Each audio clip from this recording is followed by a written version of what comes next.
If you're considering Raiz as a passive investment platform, a crucial question arises: how much does Raiz actually take from your hard-earned money? Let's dive into the details to demystify Raiz fee structure. Understanding Raiz fee structure. Raiz operates on a simple yet effective fee model. They charge a management fee and a platform fee. Management fee. This fee covers the cost of managing your investments.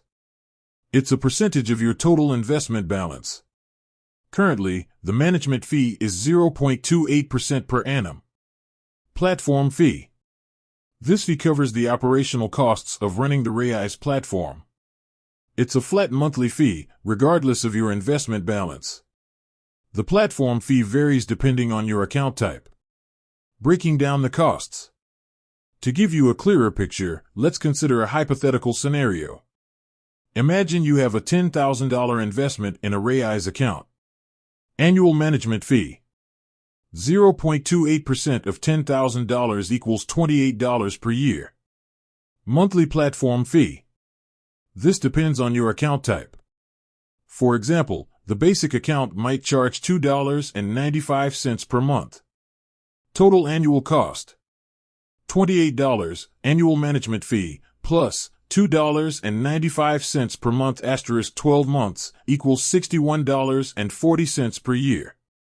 Putting it into perspective. While these fees might seem small, it's essential to understand their impact on your long-term returns. Over time, even small fees can significantly erode your investment growth. How to minimize fees. Here are a few tips to minimize the impact of Raiz fees. Maximize your investment balance. The higher your investment balance, the lower the impact of the platform fee. Consider automating regular contributions to increase your balance. Choose the right account type. Different account types have different fee structures. Opt for an account that aligns with your investment goals and risk tolerance. Consider other investment options. While Raiz offers a convenient and hands-off approach, it's worth exploring other investment options. Research other platforms or consider working with a financial advisor to find a solution that better suits your needs. Raiz fee structure is relatively straightforward, but it's crucial to understand the implications. By being aware of the costs and taking steps to minimize them, you can maximize your long-term returns. With that said, thanks for watching, and until next time.